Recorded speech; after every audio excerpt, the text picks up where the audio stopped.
Bonjour à tous, bonjour mes amis. Aujourd'hui, on va partager mes plans de lecture que je lis quotidiennement.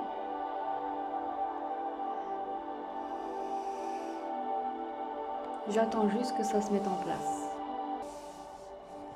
Voilà, me revoilà. Déjà, on va prier avant de commencer la lecture. Père, merci parce que ta parole est la vérité. Seigneur, tu enseignes toujours la vérité, Seigneur, au travers de ta parole, Papa. Merci, Seigneur, parce que tu nous guides et tu nous guides dans ta parole, Seigneur. Amen. Je vais commencer à lire. Le réveil, c'est maintenant. Je veux parler du réveil. Je voudrais parler du réveil.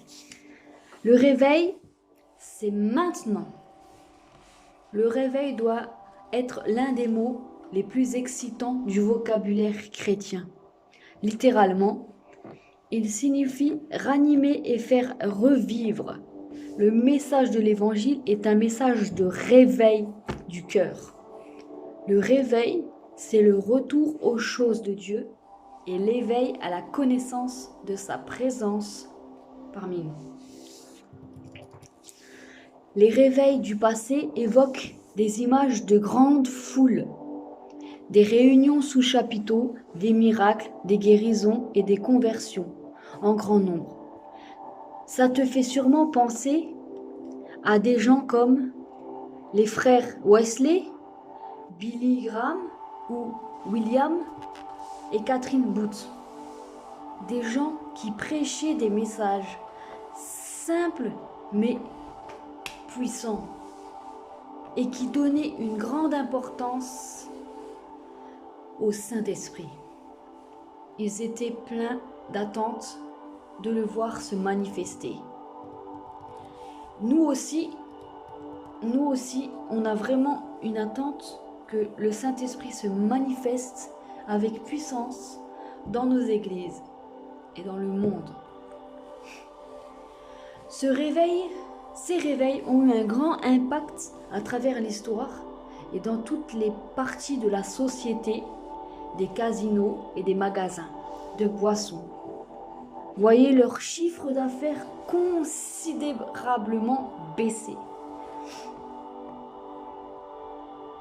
Des bordels fermaient leurs portes et même des juges se trouvaient avec moins d'affaires à traiter. C'est inspirant de voir l'impact collectif que des cœurs ranimés peuvent apporter au monde. Inutile de chercher très loin pour voir et entendre des milliers de chrétiens parler d'un nouveau réveil aujourd'hui.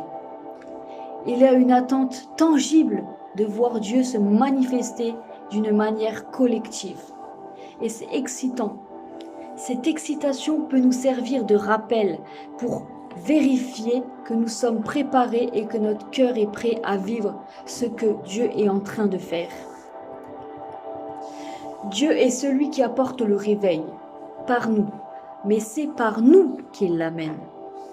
Il réveille nos cœurs, ce qui entraîne le réveil des églises, des écoles, des lieux de travail, des communautés et finalement la société. La question est la suivante. Es-tu prêt pour le réveil? Parce que, prêt ou pas, il est là. Au cours des 6 prochains jours, tu pourras apprendre comment te positionner pour voir le réveil et vivre son impact dans ta propre vie. Ça va être trop beau. En attendant,